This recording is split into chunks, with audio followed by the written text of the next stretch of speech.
আবু বক্করের সাথে ইসলামের পথে। হে আল্লাহ, আমি আমার ভাইয়াকে ছাড়া কিভাবে থাকবো?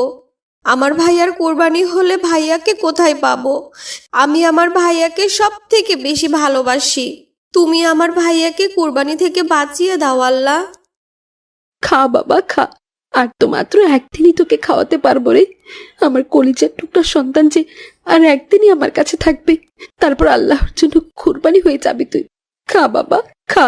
মা গো, কান্না করো না। তুমি আমাকে কুরবানির ময়দানে যাওয়ার আগে একটু সাজিয়ে গুজিয়ে দিও মা। হে আল্লাহ, আমি যে আর পারছি না কিভাবে নিজের সন্তানকে কুরবানির জন্য সাজিয়ে গুজিয়ে দেবো। আল্লাহ তুমি দয়া করো, আল্লাহ দয়া করো। তোর কি কোনো নাম আছে ভাই? তোকে যখন কোরবানির জন্য বিক্রি করে দিল, নিশ্চয়ই তোর মা অনেক কান্না করেছিল। তুই কান্না করিসনি তোর মায়ের জন্য? আচ্ছা, তুই কি আমাদের মতো স্কুলে পড়েছিস? প্রাণীরা কি আর মানুষের মতো পড়াশোনা করতে পারে? আসসালামু আলাইকুম ভাইয়া, কেমন আছো? ওয়ালাইকুম আসসালাম। আলহামদুলিল্লাহ, আল্লাহ ভালো রেখেছেন। তুমি কেমন আছো খাদিজা? আলহামদুলিল্লাহ। আমাদের বাসায় কখন এসেছো ভাইয়া? এই তো কিছু সময় আগে। ছাগলের সাথে তোমার তো বেশ বন্ধুত্ব হয়ে গেছে দেখছি। ভাইয়া, এটা আমাদের কোরবানির ছাগল। 1 সপ্তাহ আগে বাবা নিয়ে এসেছেন। আমি ওর নাম দিয়েছি ক্ষণিকের অতিথি। এই 1 সপ্তাহেই তোমার সাথে ভালোই বন্ধুত্ব হয়ে গেছে। হ্যাঁ ভাইয়া, ও তো অনেক ভালো। আমার সব কথা মনোযোগ দিয়ে শোনে, আমার কথা বুঝতে পারে। ভাইয়া, এইবার কিন্তু কোরবানির ঈদ আমাদের বাসাতেই করতে হবে। এই জন্যই তো তোমাদের বাসায় এসেছি। বাবা মা পবিত্র হজের জন্য গেছেন, আমি বাসায় একা। তাহলে তো অনেক মজা হবে ভাইয়া। কি মজা কি মজা, আবু বকর ভাইয়া আমাদের বাসায় ঈদ করবে। আচ্ছা ঠিক আছে, তোমার ক্ষণিকের অতিথির খাওয়ানো শেষ হলে এসো। ফুপি খাবার জন্য ডাকছেন, সবাই টেবিলে বসে আছে। জি ভাইয়া, আসছি। থাকরে ভাই, খাবার খেয়ে আসি, তারপর আরো অনেক গল্প করা যাবে। আসসালামু আলাইকুম বাবা। ওয়ালাইকুম আসসালাম। কি মা, কিছু বলবে? বাবা, আগামীকাল তো কোরবানি। হ্যাঁ মা। আমার ভীষণ মন খারাপ লাগছে। তুমি কি আগামীকাল আমাদের ওই ছাগলটাকে কোরবানি করবে? ওটাই তো আমাদের কোরবানির পশু মা।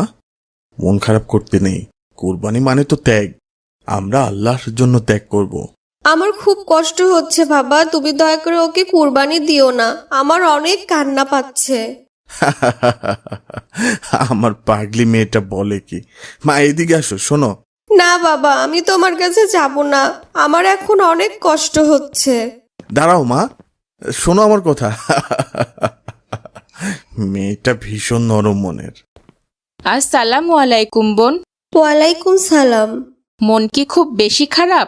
জি ভাইয়া, আমার অনেক কষ্ট হচ্ছে। তোমার জন্য একটা বই এনেছি, পড়বে? যদি মন কিছুটা ভালো হয়। ঠিক আছে ভাইয়া, দাও। আসসালামু আলাইকুম। ইসমাইল ও কোরবানি। সে অনেক আগের কথা। আমাদের একজন নবী ছিলেন হযরত ইব্রাহিম আলাইহিসসালাম। তার কোনো সন্তান ছিল না। তিনি আল্লাহর কাছে সন্তানের জন্য প্রতিনিয়ত কান্না করতেন। অবশেষে আল্লাহ তার দোয়া কবুল করেন। ৮৬ বছর বয়সে ঘর আলো করে তার এক পুত্র সন্তান দান করেন। সন্তানের নাম রাখলেন ইসমাইল। এখানে সবাইকে ডেকেছি কিছু কথা বলার জন্য। গতকাল রাতে আমি একটা স্বপ্ন দেখেছি, সেই ব্যাপারটাই সবাইকে জানাতে চাচ্ছি। কি স্বপ্ন দেখেছো বাবা? আমি স্বপ্ন দেখলাম আল্লাহ আমার ছেলেকে কুরবানির জন্য কবুল করেছেন। এই বছর আমি আমার একমাত্র ছেলেকে কুরবানি করতে চাই আল্লাহর জন্য। এটা আপনি কি বলছেন? সেটা কিভাবে সম্ভব? আমি আমার একমাত্র ছেলেকে কুরবানি হতে দেব না, কখনো না। বাবা আব্দুল আজিজ, তোমাকে এই বছর আল্লাহ কুরবানির নির্দেশ দিয়েছেন। তোমার মতামত কি বাবা? আল্লাহ নির্দেশ দিয়ে থাকলে আমার কোনো আপত্তি নেই বাবা। আমি কোরবানি হওয়ার জন্য প্রস্তুত। আলহামদুলিল্লাহ, আল্লাহ নিশ্চয় তোমাকে কবুল করে নেবেন। না বাবা, কখনো না। আমি আমার ভাইয়াকে কোরবানি হতে দিব না। তুমি এসব কি বলছো বাবা? আব্দুল আজিজের মা, আগামী পরশু কুরবানির ঈদ। এই 2 দিন তুমি তোমার ছেলের পছন্দের খাবারগুলো খাওয়াও। ওকে একটু বেশি বেশি আদর যত্ন করো। বাকি আমি সব দেখছি। হে আল্লাহ, আমি আমার ভাইয়াকে ছাড়া কিভাবে থাকবো? আমার ভাইয়ার কোরবানি হলে ভাইয়াকে কোথায় পাবো? আমি আমার ভাইয়াকে সব থেকে বেশি ভালোবাসি। তুমি আমার ভাইয়াকে কোরবানি থেকে বাঁচিয়ে দাও আল্লাহ। খা বাবা খা, আর তো মাত্র একদিনই তোকে খাওয়াতে পারবো রে। আমার কলিজার টুকরা সন্তান যে আর একদিনই আমার কাছে থাকবে, তারপর আল্লাহর জন্য কুরবানি হয়ে যাবি তুই। খা বাবা খা। মা গো, কান্না করো না। আল্লাহ আমাকে কোরবানির জন্য কবুল করেছেন, এটা আমার সৌভাগ্য। মা, তুমি আমাকে কোরবানির ময়দানে যাওয়ার আগে একটু সাজিয়ে গুজিয়ে দিও মা। হে আল্লাহ, আমি যে আর পারছি না কিভাবে নিজের সন্তানকে কুরবানির জন্য সাজিয়ে গুজিয়ে দেব। আল্লাহ, তুমি দয়া করো, আল্লাহ দয়া করো। আসসালামু আলাইকুম বোন। ওয়ালাইকুম সালাম। ভাইয়া কোথায় যাচ্ছ? বাবার হাতে তরবারি কেন? আমার কোনো ভুল হলে আমাকে মাফ করে দিস বোন। কেন ভাইয়া এসব বলছো কেন? কি হয়েছে তোমার? তুই হয়তো ভুলে গেছিস, আজ কোরবানির ঈদ। আজ আমার কোরবানি। আমি বাবার সাথে কোরবানির ময়দানের দিকে যাচ্ছি। না ভাইয়া, আমি তোমাকে যেতে দিব না। কখনো আমি তোমাকে কুরবানি হতে দিব না। এটা আল্লাহর নির্দেশ বোন, আমাদের পালন করতেই হবে। আমার জন্য দোয়া করিস, আল্লাহ যেন আমার কোরবানিকে কবুল করেন। আর সব সময় মা বাবার কথা শুনে চলবি, বাবা মায়ের অবাধ্য হবি না।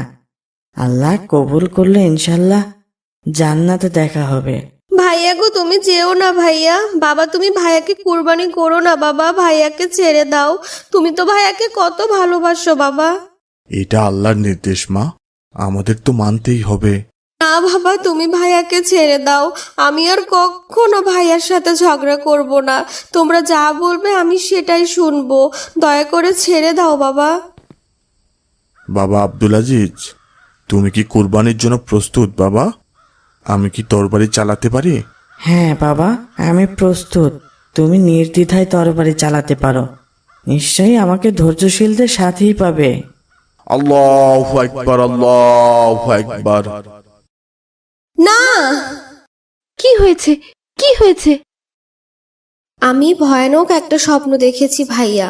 দেখি আল্লাহর নির্দেশ হয়েছে, বাবা তোমাকে কোরবানি করছেন। কি বলছো বোন? মানুষকে কি কেউ কোরবানি করে? আমাকে কেন কোরবানি করবেন? আমাদের কোরবানির জন্য তো একটা ছাগল কিনে এনেছেন বাবা, ওই যে তোমার ক্ষণিকের অতিথি। বুঝেছি। তুমি নিশ্চয় আমার দেওয়া ইসমাইল এবং কুরবানির বইটি পড়েছ, তাই না? তাই ইব্রাহিম আলাইহিসসালাম আর ইসমাইল আলাইহিসসালামের ঘটনার মতো স্বপ্ন দেখেছ। হ্যাঁ ভাইয়া, আজ একেবারে বাস্তবের মতো সেই ঘটনার স্বপ্ন দেখেছি। দেখি বাবাকে আল্লাহ স্বপ্ন দেখিয়েছেন। বাবা ভাইয়াকে কুরবানি করতে কোরবানির ময়দানে নিয়ে গলায় তরবারি চালিয়ে দিল। আল্লাহ কত দয়ালু, একবার চিন্তা করো। সেদিন যদি ইসমাইল আলাইহিসসালাম কুরবানি হয়ে যেতেন, তাহলে হয়তো আজ তোমার স্বপ্নের মতোই আমাদের বাস্তব জীবন হয়ে যেত। সবাই সবার সন্তানকে আল্লাহর নামে কুরবানি করতেন, কিন্তু আল্লাহ সেটা করেননি। ওই দিন ইসমাইল আলাইহিসসালামের পরিবর্তে একটা দুম্বা কুরবানি হয়েছিল। তাই আমরাও এখন মানুষের পরিবর্তে পশু দিয়ে কুরবানি করতে পারি। আল্লাহ কত মহান, একবার ভেবে দেখেছো? হ্যাঁ ভাইয়া, বুঝতে পেরেছি। তোমরা ওই ছাগলটাকে কুরবানি করতে পারো। আমার ভাইয়া কুরবানি হয়নি, আমি তাতেই অনেক খুশি। কুরবানি মানেই ত্যাগ। আল্লাহ সবার ত্যাগকে কবুল করুন, সবার কুরবানিকে কবুল করুন, আমিন। বাধ্য ছেলে অভিযোগ কারণ কার্টুন বানিয়ে ঘরে বসে আয় করুন লক্ষ লক্ষ টাকা। যদি আপনার একটি ল্যাপটপ অথবা কম্পিউটার থাকে তাহলে আপনিও বানাতে পারেন আমাদের মতো মজার মজার কার্টুন গল্প।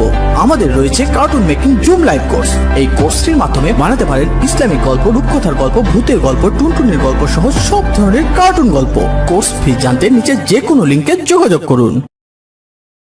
মজার মজার সব ইসলামিক কার্টুন পেতে আমাদের চ্যানেলটি এখনই সাবস্ক্রাইব করুন আর পাশে থাকা বেল আইকনটি প্রেস করুন।